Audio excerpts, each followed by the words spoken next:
Hey guys, Anthony 4x4 Diesel.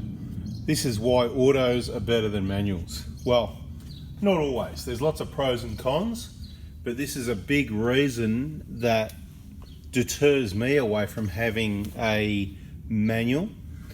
Obviously, there's lots of pros and cons. We're going to have a look at this thrust bearing in a moment and the issues with that, and that is the big issue really.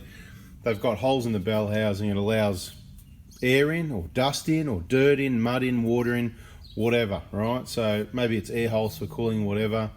I don't pay too much attention. I don't do clutches. I don't really care because it's all bad news and it's all problems, and it can be not too long before things are making squeaky noises. You can see a number of the problems here. You can see there where the clutch fork presses against there. This is this spring here, right? Let's just get rid of that, right? Okay, I don't need to worry about that. You can see where that clips, that is the clip that holds the fork. So, you know, you can see all the rubbing going on there. And then you've also got this sits on the shaft, so that can create a bit of, and then have a look what happens with its bearing, right? This is meant to be that's meant to be a bearing. But anyway, so the deal is, this is what sits on the diaphragm spring of the clutch, on the fingers if you like, right? You know, they're all like this, you know, fingers, funnily enough, fingers. And look, this one, it won't turn. So anyway, whatever, that's stuffed. But the point is, this has got to last the life of the vehicle or the life of the clutch, right? So it's a bearing that isn't sealed really. I mean, that part's not really sealed, right? You can see there's a gap in there, so dirt and debris can get in there. So it's not really sealed, and it's not even sealed as in, you know, some bearings they've got a seal on them that isn't really a seal. It's kind of a seal, but then they put into an assembly, like those front wheel bearings. There's a number of seals, not just the, you know, the little plastic cover seals on the bearing. There's actual seals that stop majority, most of the time when everything's working right, of the moisture and dirt and dust getting in there, so the bearing can stay lubricated and work for ages. That doesn't happen with these, right? So they're in a compartment where, as you can clearly see, dust, mud perhaps, dirt, debris, whatever you got, whatever you want, right? This is a disaster waiting to happen, okay? You can turn it just, like it's knackered, right? So this is why autos are better. Now when I say that, it's pretty loosely. Obviously, manuals can be better for fuel economy. They can be better for, you want to select your gear and that's that, instead of all this gear changing and torque converter slipping, all that. So that's where manuals are better, because you select the gear and bada bing, away you go. Now, so in full driving for a moment, if you're coming down a hill and it's wet and slippery, a manual, you just select low gears. It'll keep your control better. So that's where a manual's good, where the auto, not as good, right? Not quite as good. So, you know, I say the auto is better. What's it better for then? It's much better for reliability. And let me use for an example, older transmissions that autos used to have problems. So it wasn't the auto was better, it was the manual was better in so many ways if you wanted reliability. Auto was just the lazy person's car, right? Now, if you want reliability, the auto is the reliable one, because they last so long, they work so well, they don't have any problems. Sorry guys, we're talking about Toyotas here. A lot of vehicles, autos are pretty good, but there's a lot of vehicles that still have problems with transmissions. We're not going to name other brands and makes and models. Quite funny, actually. I'm going to bring it up now at this point. I had someone on a comment the other day. You can check it. You can check the comments. And somebody wrote, oh, I used to love my Prado until I found they were susceptible or something like that. Susceptible? Like, mate, complete misunderstanding.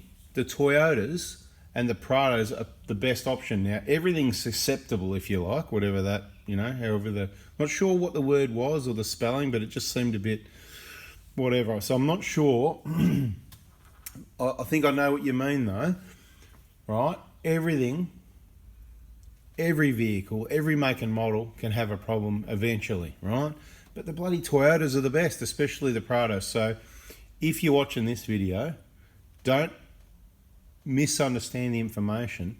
This is what we specialize in. We specialize in the best because we're busy. We don't need to work on cars that aren't good. You know, I'm trying not to swear here.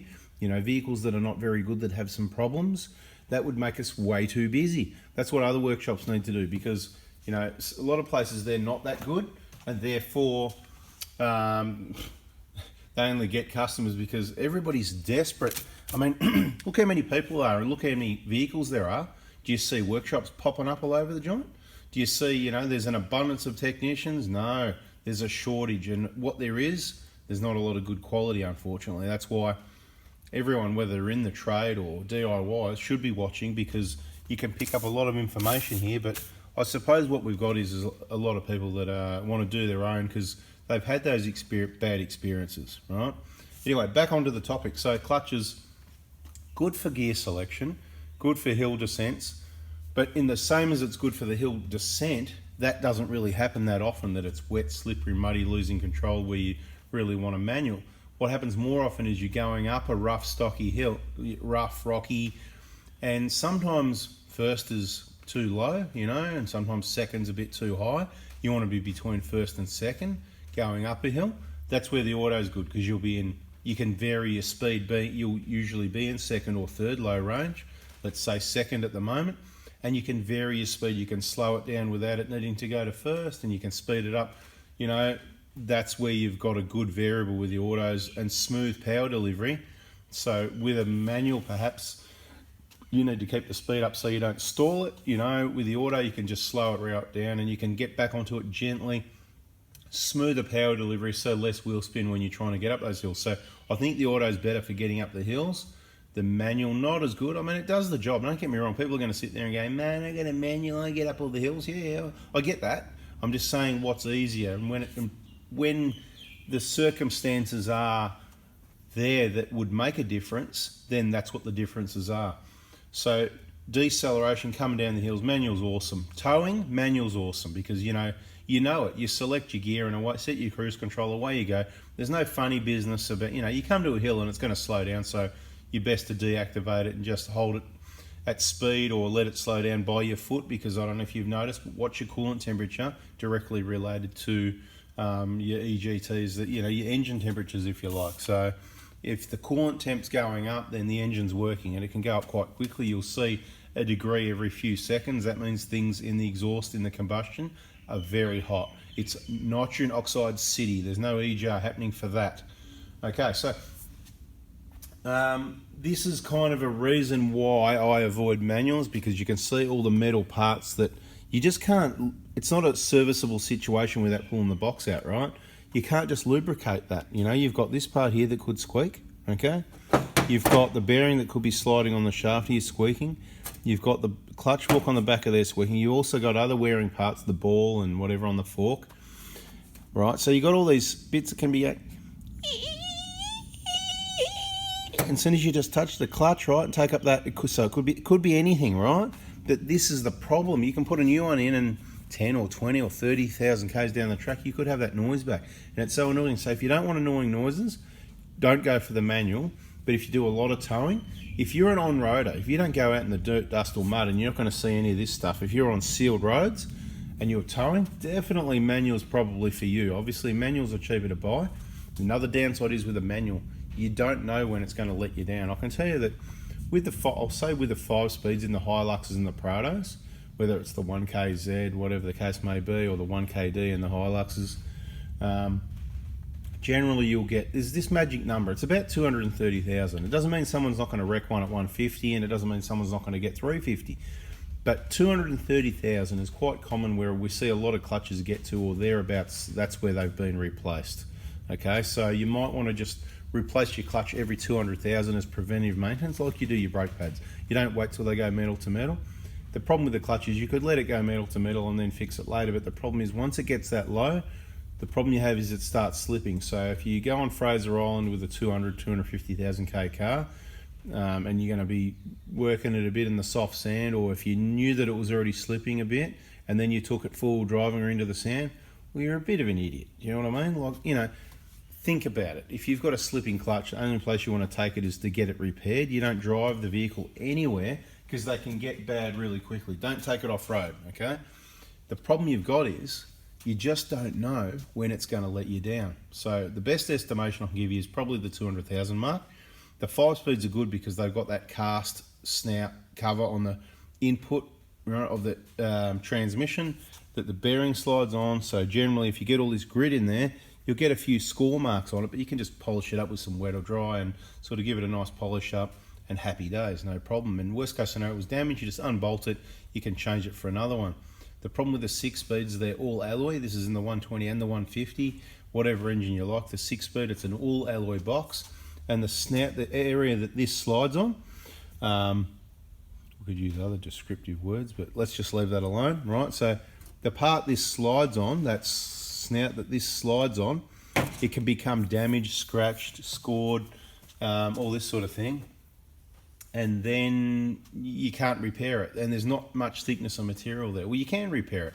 We've actually got someone that has made a few. There's people that have done it in the past, but we've got a guy that's interested in, he did it for his own vehicle, and he can manufacture, you know, so if you got that, send us a message and we might be able to help you out with his details. I'm not sure if he did I think it was the 120 that he's done.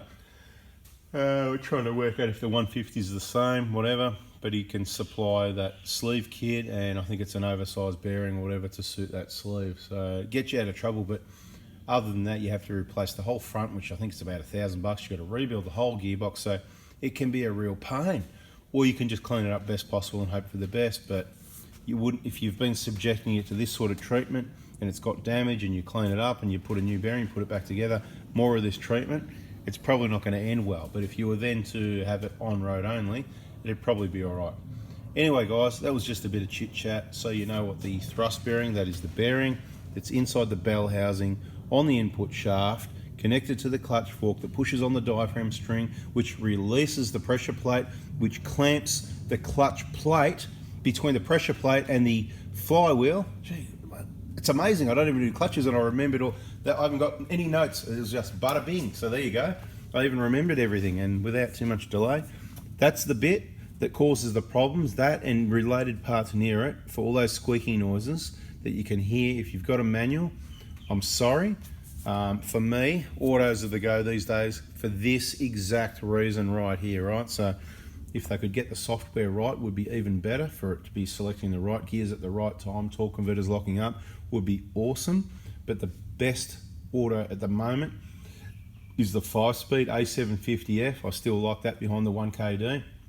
When we've got our new Prado and we've used it extensively with a 6-speed, with the new software, we'll confirm and let you know how much difference there is really to the 2019, and let you know what the differences are. Guys, thanks for watching. Appreciate your support. Hope you liked it and learnt something here. Hit the like button if you did, you know that. And yeah, subscribe, turn the bell on. Bada bing. That's kind of why autos are better than manuals, but like I said, there's positives of autos as well. Thanks for watching, guys. See ya.